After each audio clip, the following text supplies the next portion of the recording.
Ce qui est clair du côté médiatique, c'est qu'on veut un expert qui prend la parole. Pourquoi? Parce que les médias aujourd'hui, particulièrement de nos jours, carburent à la prise de parole, à l'opinion. On a les chroniqueurs qui se multiplient, les vox pop, tout ça. Mais dans la personne qui a la parole d'or, c'est l'expert scientifique parce qu'il a une double crédibilité. Il est expert, mais en plus de ça, il porte la crédibilité de la science. Et je sais qu'on est dans une société qui ne valorise pas la science, qu'on est dans beaucoup d'anti-intellectualisme au Québec, on l'a encore vu cette semaine, mais malgré tout, il reste une petite aura autour du mot « science ». Alors, l'expert scientifique, c'est du bonbon. Pour le journaliste, quand il en pogne un, il est très heureux. Et je veux vraiment dire en pogne un, je vais revenir là-dessus. Mais il y a une distinction qui a été beaucoup faite et que j'endosse aussi. Il y a une distinction entre l'expert qui parle dans son champ d'expertise. En fait, je dirais la personne ressource avisée qui prend une position sur la mesure de ses constats scientifiques et évidemment l'engagement militant. Et l'engagement militant, c'est encore pire quand ça vire en engagement politique. Il est clair que les journalistes ne le perçoivent pas de la même façon. Ils vont s'intéresser à ce moment-là, qui est au juste cette personne-là, quels sont ses liens, puisqu'elle devient un militant. Donc, il faut aller plus loin que juste le scientifique dans ce cours d'ivoire qui nous fait état de ses résultats. Alors, c'est deux champs qui sont intéressants, mais qui ne correspondent pas au même risque, je dirais, pour le chercheur. Et je voudrais rester sur cette notion de risque parce que dans la prise de parole des experts scientifiques, prise de position, en fait, il y a un piège pour les chercheurs, mais il y en a aussi en tout cas un danger du côté des journalistes. Je commencerai par celui pour les chercheurs, c'est celui de l'instrumentalisation. À toutes sortes de niveaux. Il y a un niveau politique, je trouve ça intéressant que vous ayez donné comme dernier exemple. Vous avez fait un rapport pour le gouvernement et qu'en adviendra-t-il? Va-t-on même en parler? Comment va-t-on le déformer, etc.? Vous ne contrôlez plus le message. Évidemment, quand on arrive dans les médias, c'est exactement la même chose.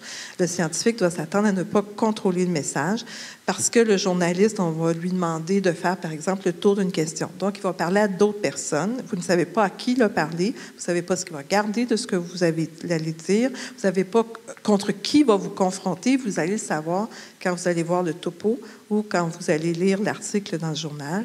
Ou encore, on vous annonce, on vous invite à un débat, et puis c'est quoi, à la dernière minute, l'invité contre qui vous pensiez être, qui n'était plus là, il n'était plus disponible, puis on vous en a mis un autre, puis on ne vous a pas avisé. Ce sont des choses qui arrivent. Le chercheur, ça peut être déroutant pour lui. De la même façon, on peut parler même d'un risque d'instrumentalisation. De la part du journaliste même. Le journaliste reporter a pour mission de rapporter. Il ne peut pas commenter, critiquer, juger. Ça, c'est le rôle du chroniqueur ou de l'éditorialiste. Mais il peut avoir envie de faire passer un point de vue. Donc, chercher l'expert qui va dire ce que lui ne peut pas dire pour le mettre dans l'article. C'est une autre forme d'instrumentalisation. Un autre aspect qui n'est pas soulevé encore, mais que nous, comme médias, on vit beaucoup, c'est l'expert qui est poussé par son université. Dès qu'il y a un débat dans la société, maintenant, les universités nous envoient leur liste d'experts. Il y a tel sujet, nous avons l'expert sur Magnotta, on l'a, les changements climatiques, on l'a, là, tu as des noms. Et on sait très bien que les universités, ce faisant, en plus, après ça, utilisent ça pour faire valoir leur rayonnement, tout ça. Alors, les chercheurs là-dedans, est-ce qu'ils sont toujours au courant, à l'aise? Il y a parfois, on a des surprises, on appelle des gens qui sont sur ces listes-là et qui, ma foi, tu sais, ils ne se rendaient pas compte que leur nom circulait à ce point-là, cette journée-là, sur le communiqué. Alors, j'imagine que chaque université a son approche à cet égard-là, mais c'est une autre façon d'instrumentaliser le chercheur. À l'inverse, je vais aller rapidement. Je veux parler des risques pour le chercheur de la perte de contrôle, mais il y a un risque aussi pour les journalistes de savoir, mais quel est le bon expert? Pour un journaliste, excusez-moi d'être aussi très terre-à-terre, pour le bon journaliste, le meilleur expert, c'est celui qui te rappelle. Toi, tu es toujours pressé. Ce qu'il te faut, c'est qu'il rappelle puis vite. Une fois que tu l'as au bout de la ligne, il faut qu'il te parle clairement. Oui, c'est ça. Il faut qu'il parle clairement, c'est-à-dire pas de langue de bois, s'il vous plaît, là, qu'on comprenne. Et ensuite de ça, ma foi, qu'il apprenne la position. Parce que l'hésitation, la complexité, la nuance, ça passe bien, bien mal dans tous les médias, même à l'écrit. Alors, on veut qu'il apprenne la position. Ça, tous ces facteurs-là, ça fait pas nécessairement un bon expert. Ça fait un bon communicateur. Et c'est le fun. Parfois, ça marche avec le bon expert, mais des fois, ça marche pas. Mais toi, à un moment donné, on peut faire beaucoup d'espace à quelqu'un qui se présente comme un expert, puis se rendre compte tout à coup, parce que maintenant les lecteurs réagissent vite, que non, c'était pas le meilleur expert qui pouvait exister sur le sujet.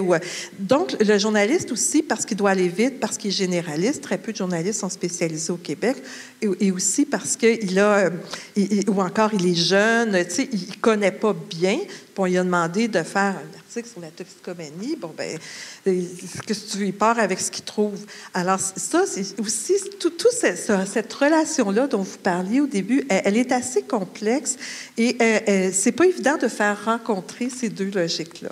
En même temps, moi, je pense qu'il y a moyen, mais je pense qu'il faut avoir conscience du côté du chercheur que, à partir du moment où il se lance dans l'espace public, surtout de nos jours avec Internet, les réseaux sociaux, c'est sûr qu'il avance en terrain miné et il doit savoir qu'il s'en va au front.